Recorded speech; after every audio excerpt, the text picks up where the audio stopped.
Very sad story. Ex-warden sexually assaults women under his care. Let's put his picture up full mass here. You're looking at an Oakland, California warden, now former warden of a federal women's prison, was found guilty of sexually abusing inmates and taking naked photos of them in their cells. Ray Garcia is the warden in question. He was the warden of the Federal Correctional Institute in Dublin, California, was found guilty of sexually abusing female inmates from December 2019 to July 2021.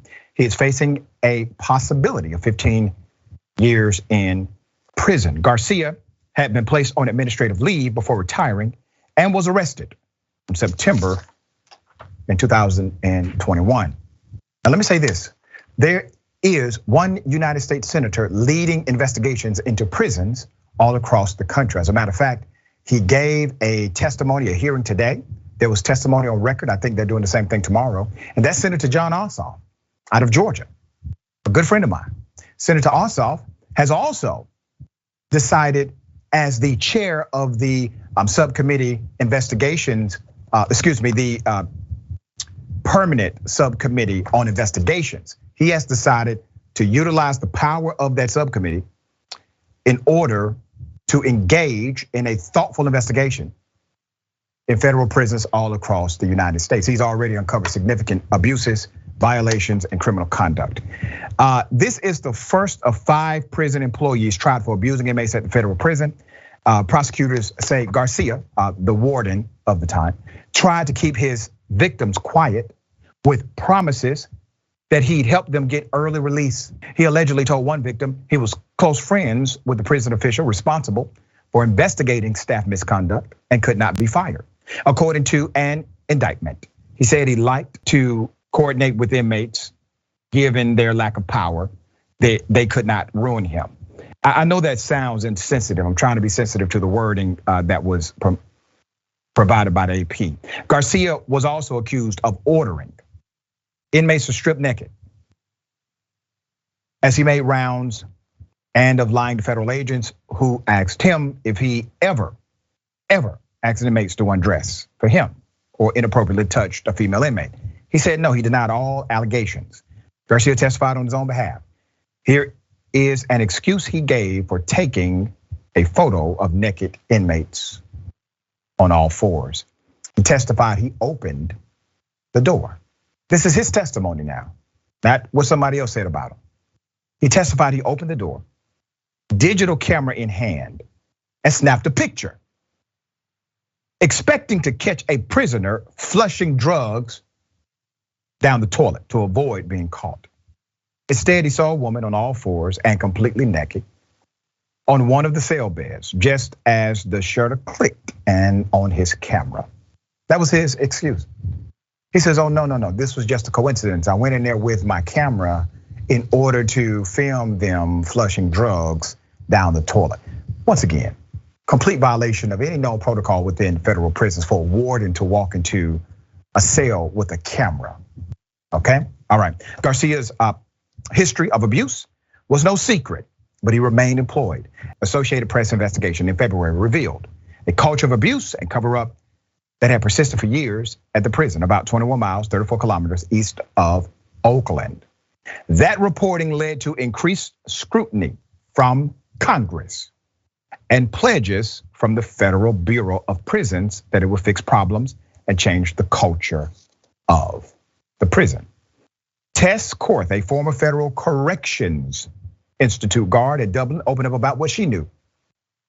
She knew a lot about Garcia and the history of abuse at the facility. Korth claims that he was one of the golden boys who's been around a long time. But there's, quote, people up on top that know about it, that this happens a lot and just gets covered, meaning covered up. In November, Deputy Attorney General Lisa Monaco submitted a consideration to federal prosecutors across the United States to, quote, consider the full array of statutes, including the Violence Against Women Act for cases that involve prison employees accused of sexual misconduct. Let me pause just for one moment and highlight something here. The prosecutor had to remind individuals to treat women like human beings and apply the full statutory dynamic as it relates to criminality that may have been visited upon them inside of these cells.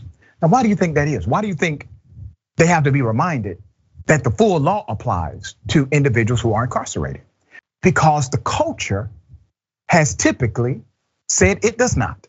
Full law does not apply to individuals who are incarcerated, even though it does as far as law and constitution is concerned. There's more. In those cases, the prosecutor said they should consider asking judges for sentences that go beyond the federal guidelines if the sentence recommended in the guideline isn't fair and proportional to the seriousness of the offense. I agree. Here is what we know about the other 4 corrections workers being prosecuted. Of the 4 other Dublin workers charged with abusing inmates, 3 have pleaded guilty. 1 is scheduled to stand trial next year. James Theodore Highhouse, the prison's chaplain, is appealing his 7-year prison sentence, arguing that it was excessive because it was more than double the recommended punishment in federal sentencing guidelines. Chaplain, let me say this to you. You really should get probably the worst, if not close to it. You utilized your faith, you utilized your religion to gain access, and you did a complete fake out. People depended on you to do the right thing. You decided not to, chaplain. You, in my book, because I'm a man of faith, are one of the worst among them. All right, Alonzo, thoughts here? Well, in the initial quote you read, it talked about the abuse of power, and that's the dynamic in a lot of sexual assault cases. But in this case, this is the ultimate abuse of power. When you're a warden of a prison, you have almost absolute power. I mean, and you can offer them and manipulate their freedom. And what you said about the chaplain using religion as a manipulation is also bad. But when it comes to power, the warden has the ultimate say so in a prison.